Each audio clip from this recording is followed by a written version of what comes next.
प्राचीन काल में सत्य और धर्म के प्रति समर्पित राजा हरिश्चंद्र का जन्म हुआ।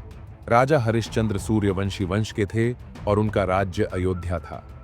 उनकी पत्नी का नाम तारा था, जो उनकी धर्मपत्नी और हर परिस्थिति में उनके साथ खड़ी रहीं। उनका एक पुत्र था, रोहिताश्व, जो हंसमुख और साहसी था। हरिश्चंद्र का राज्य इतना सुखी था कि लोग उन्हें देवता की तरह पूजते थे। एक दिन ऋषि विश्वामित्र ने उनकी सत्यनिष्ठा की परीक्षा लेने का निश्चय किया।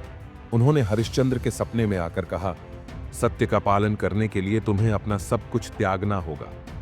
हरिश्चंद्र ने सुबह उठकर इस दिव्य आदेश को अपनी पत्नी और पुत्र को बताया। ऋषि विश्वामित्र ने दरबार में आकर हरिश्चंद्र से अपना राज्य दान करने की मांग की।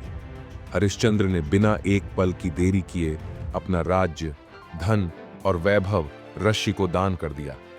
राजा, रानी और रोहिताश्व साधारण वस्त्र पहनकर महल से बाहर निकल गए। प्रजा आंसुओं में डूबी हुई थी, लेकिन राजा हरिश्चंद्र का निर्णय अटल था। हरिश्चंद्र अपने परिवार के साथ एक घने जंगल में रहने लगे। हरिश्चंद्र ने लकड़ी काटकर और रानी ने पानी भरकर जीवन यापन करना शुरू किया।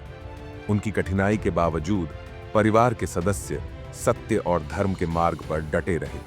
कुछ समय बाद उन्होंने काशी जाने का निर्णय लिया, जहां उन्हें काम मिलने की उम्मीद थी। काशी पहुंचने के बाद हरिश्चंद्र ने श्मशान में काम करना शुरू किया। रानी तारा ने एक अमीर घर में काम करना शुरू किया, जबकि रोहिताश्व ने भी छोटे मोटे काम किए। एक दिन रोहिताश्व जंगल में खेलते समय सर्पदंश का शिकार हो गया। रानी तारा अपने पुत्र के शव को लेकर श्मशान पहुंची।